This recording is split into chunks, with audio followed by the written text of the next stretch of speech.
Hi, I'm Bianca. And I'm Mariana, and We're Younger Lovers.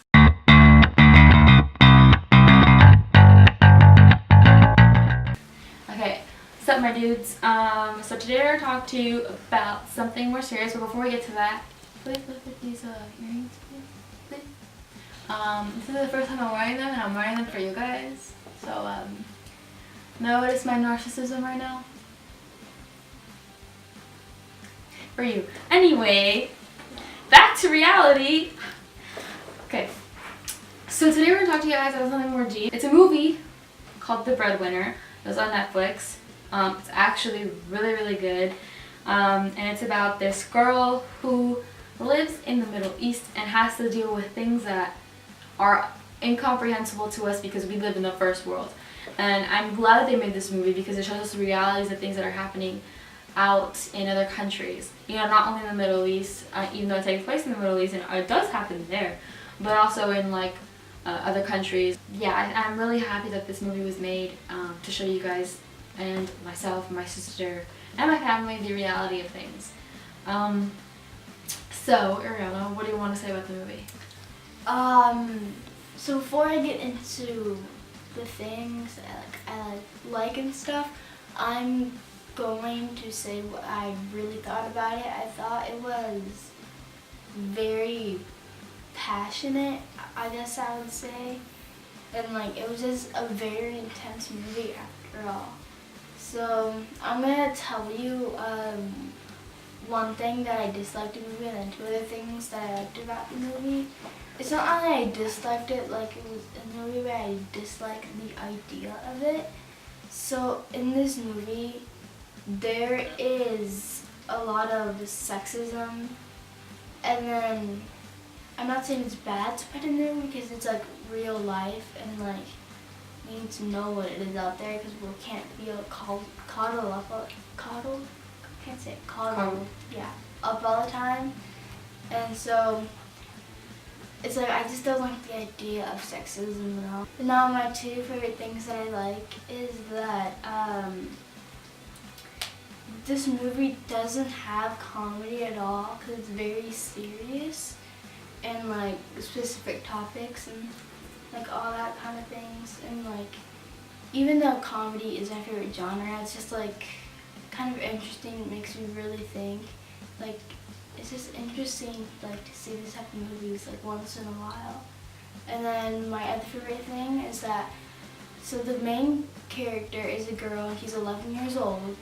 And like she goes through all these struggles and like what she does and like the risk she takes to like do for her family and like rescue her dad is just like incredible because that's like really like true bravery, the things that like he really does. Because one little slip up and then she's caught. So yeah, what are your top three things? What I liked about the movie was that, like I said earlier, it's deep and it's real, and it shows you the reality of things, and that it really like shows you have to be thankful for what you have.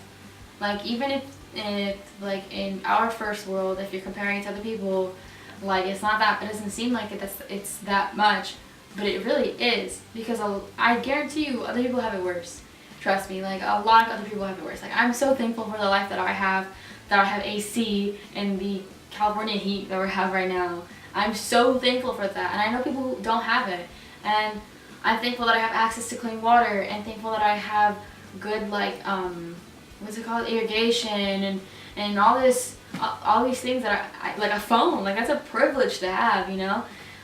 So I think that it shows what you should be thankful for. And then what my sister had said earlier about the sexism, that it shows how just because it's like not as prominent here in America, even though it does happen in our everyday lives, like obviously these things happen, but it happens to a stronger degree in other countries. And I feel like the people who are fighting for women's rights here should be fighting for women's rights in other countries where they need it more because they're in such dire like life and death situations. So if it's like these women are treated worse than animals, because they're just seen as weak or dumb, any like stuff like that. They act like women don't have opinions. And Yeah. they don't matter. Yeah, and I think that it's a really good movie to show because like these things, and I'll explain to you what things are. They are happening today, and it might seem like they were happening like years ago, and then in the movie they're wearing like rags and they look like it's happened years ago because they don't have access to technology and stuff. That's what people are living like today. Their clothes look like rags. They don't have access to technology, and they have to go to wells to get water. It's not something that takes place back in like the BC, like before Christ, or like 900 AD or anything like that. It's happening today, right now. And like most people, they only like eat bread and rice like every day. Like that's all they eat, and like they have to drink dirty water and go through all these things because and for example, in like some countries, like women are trapped, like they can't leave, like, and it's like terrible. It's awful. So thank you for interrupting, but anyway, Just making your point. So yeah, that's like the one thing, and then the things that happen in the movie are pretty severe. There is abuse of all kinds. There is separation, family separation, and yeah, those are like the very few things that I'm grazing upon. Not even like diving, I'm grazing upon those issues. But yeah, to move on to another point, I thought the animation was perfect for the movie. That even though it looks like it was lacking, I don't think it was. I think it was perfect for the movie that it was because I feel like we're very much spoiled with the animation that we have today, and I'm grateful for the animation that we have today, like with Disney and Pixar, what they're doing today. It's really, really phenomenal to see how people put so much backbreaking effort into their work. But the animation for the Breadwinner, I feel like it's perfect because it isn't like cheery and happy. It's more like